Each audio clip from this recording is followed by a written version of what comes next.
안녕하세요. 반갑습니다. 여러분의 전기 기술 교육의 동반자, 저는 다산에듀 대표 전병칠입니다. 자, 어떻게 여러분 제가 이렇게 아침마다 영상을 올리고 있는데 잘들 보고 계신가요? 여러분께 이 영상이 어떻게 다가올지는 모르겠지만 저는 사실은 이 영상을 준비하면서 마음먹은 게 있습니다. 그것은 바로 전기공학이라고 하는 이런 전문적인 내용을 우리가 복잡한 수식이라든지 아니면 어떤 명확한 공학적 개념을 통해서 이해하는 것도 중요하지만 이렇게 서술이나 구술형으로 그 내용을 한번 되새기면서 본질적 의미를 파악하는 것, 그것에 만약에 도움을 드릴 수 있다면, 그리고 그 도움을 드리는 것이 저의 역할이라면 좀 해봐야 되겠다, 이런 시간을 많이 가져봐야 되겠다라고 생각이 들었습니다.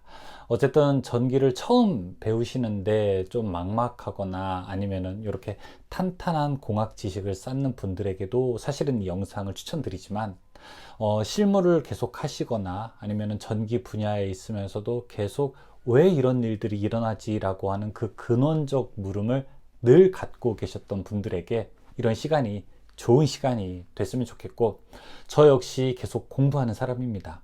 아직 모자란 부분이 많고 계속 발전해 나가야 하므로 여러분께서 혹시 댓글로 이와 관련된 의문사항이나 전문적인 내용을 질의해 주신다면 저도 그걸 읽고 답변을 준비하면서 또 더 좋은 공부가 되도록 노력하겠습니다.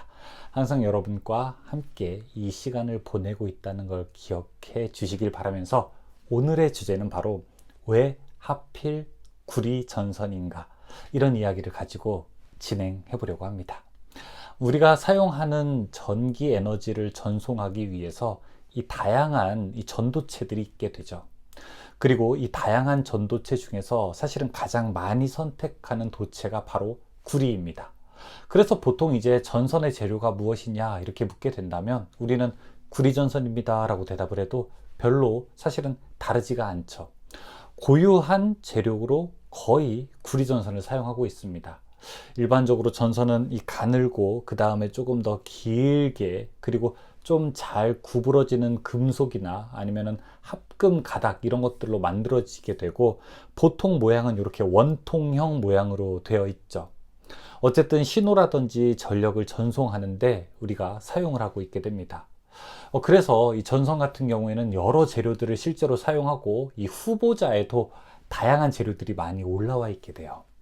구리도 있고요, 알루미늄도 있고, 그 다음에 은 같은 것도 실제로 전선으로 사용되기도 하고, 니크롬선이나 아니면 콘스탄탄 뭐 이런 것들도 우리가 합금을 이용해서 전기 에너지를 전송하는 이런 전력 전송용 전선으로 이용을 하고 있습니다. 그런데 일반적으로 전기 회로나 아니면 통신 시스템, 뭐 에너지나 신호를 보낼 때 사용하는 주된 재료는 역시 뭐니 해도, 누가 뭐라 해도 우리가 구리전선이라고 하는 것을 빼놓을 수가 있습니다. 왜 그럴까요? 왜 하필 구리일까요? 이 구리전선이 가지고 있는 가장 큰 특징이 무엇이길래 도대체 우리는 계속 구리전선만 이야기하는 걸까요? 첫 번째, 그 이유는 바로 구리가 아주 훌륭한 전도체이기 때문에 그렇습니다. 그러니까 한마디로 쉽게 이야기해서 전기가 더 잘 통한다는 거죠. 이 굉장히 작은 저항으로 전기를 효율적으로 보낼 수 있게 되기 때문에 이 구리가 가지고 있는 이런 에너지 손실을 최소화하는 특성은 우리가 전력 전송을 할 때 아주 소중한 도전체로 선정되기 위한 조건이 되는 겁니다. 그러니까 당연히 보낸 쪽에서 손실 없이 받는 쪽으로 에너지가 많이 가야 되는데, 이 훌륭한 도전체라고 하는 거, 그러니까 전기 저항이 작다라고 하는 것은 아주 강력한 매력적인 조건을 가지고 있는 거죠. 그렇게 대비해서 바로 두 번째로 넘어갔는데, 이 두 번째가 바로 이 경제성입니다. 물론 이 앞에 훨씬 구리보다 더 좋은 재료들도 있었습니다. 예를 들어 은 같은 거는 이 전도성이 더 뛰어나죠. 그럼에도 불구하고 구리가 사랑받는 이유는 이 구리가 가지고 있는 경제성이죠.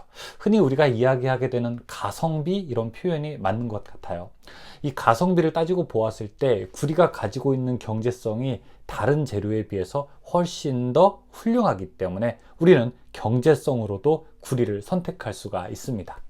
게다가 이제 세 번째는 우리가 가공성이라고도 볼 수 있는데 일종의 유연성 같은 것도 들어가는 거예요. 때로는 우리가 전선은 아주 복잡한 관에다가 넣어야 할 때도 있고요. 이 전선을 자르고 서로 이렇게 연결해야 될 때도 있고, 혹은 고리 모양을 만든다던가 아니면 특정 모양을 만들어야 하는 경우도 있죠. 즉 전선은 이 자체가 전기를 잘 통하고 경제성만 있어야 되는 게 아니라 때로는 가공하기도 쉬워야 됩니다. 당연히 어느 때는 잘 잘리기도 해야 되는 거죠. 이러한 적정한 기계적 강도와 함께 가공성을 가지고 있는 요 재료, 비틀거나 모양을 만들거나 어쨌든 이렇게 다양한 동작을 구현하게 되더라도 큰 문제가 없는 것이 바로 이 구리선이라고 할 수 있습니다. 자, 마지막으로 이제 구리가 가지고 있는 좀 좋은 특성 중에 하나가 무엇일까요? 이 사실은 마지막은 바로 우리가 내구성이라고도 할 수 있습니다. 그러니까 내구성이 좋기 때문에 이 수명이 길고 뛰어나고 그리고 신뢰성 있는 이 배선용 소재로 사용할 수가 있게 되는 거죠. 이 잘 부식되지 않고, 그 다음에 뭐 일종의 녹슬지 않고, 화학적 변화라든지 주변 온도 변화 같은 것에 크게 염려되지 않을 정도의 변형이 만들어지기 때문에 우리는 구리선이 가지고 있는 이 내구성도 아주 큰 점수를 줄 수가 있겠습니다. 이 구리 어때요? 너무너무 좋은 것 같죠? 그렇죠? 그런데 일반적으로 이제 구리가 가지고 있는 아까 그런 전도성, 아니면은 경제성, 아니고 가공성, 그리고 이제 내구성까지 있게 되는데 이 구리만 그런가요? 다른 재료는 그런 성질이 하나도 없나요? 이렇게 여쭤보신다면 사실은 다른 대안도 있기는 합니다. 예를 들어 알루미늄선 같은 거는 그런 대안 재료로 사용되기도 하죠. 이 알루미늄은 구리에 비해서 조금 이제 가볍고 이제 비용 효율적인 대안이 필요할 때 좀 그런 상황에서 훌륭한 또 도전체로서의 역할을 하게 됩니다.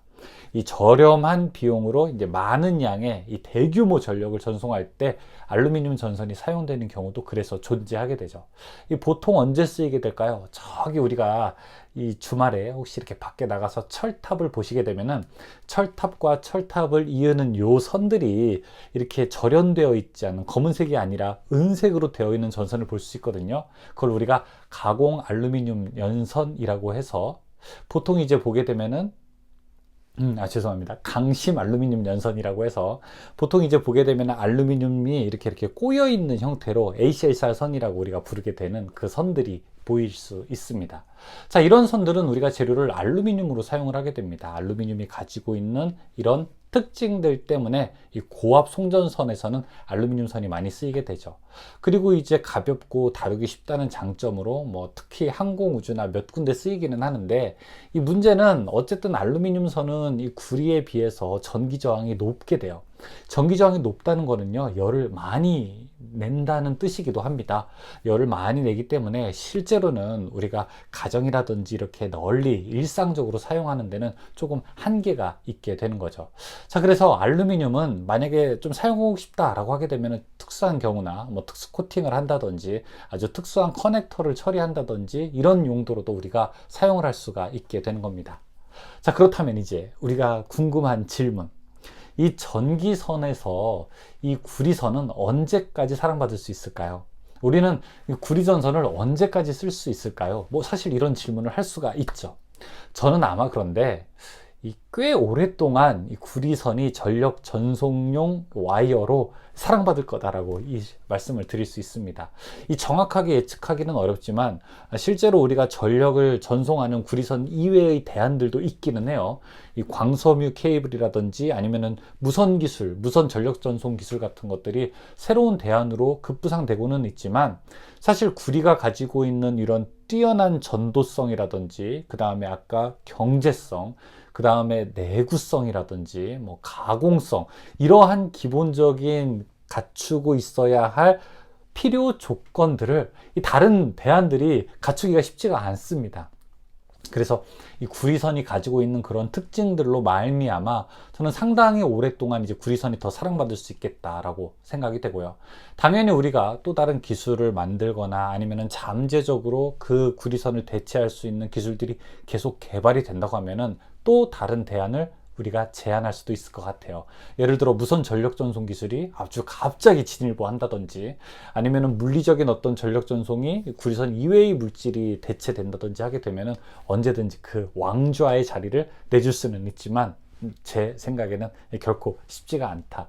자, 그렇게 보게 된다면 우리가 이제 보게 되는 이 구리선의 특징이라든지 이 구리선의 가공 방법이라든지 아니면 구리선이 가지고 있는 이 재질의 특성, 이런 것들은 평소에 한번 잘 살펴볼 필요가 있겠죠. 다른 것으로 대체하기 어렵기 때문에 우리가 보다 구리선을 만날 때 앞으로 우리랑 오래 가야 하는 이런 친한 관계를 유지해야 하는, 즉 절친이 되어야 하는 관계다라고 생각을 하시고, 여러분께서 구리선을 볼 때 조금 더 즐겁게, 그리고 조금 더 사랑스럽게 봐주시기를 바라겠습니다. 자, 구리전선에 대해서 간단한 이야기 조금 나눠봤어요. 편하게 제 이야기를 들으시고 혹시 궁금하신 내용이나 의견 있으시면 언제든지 아래 댓글창에다가 댓글 남겨주시기 바라겠습니다.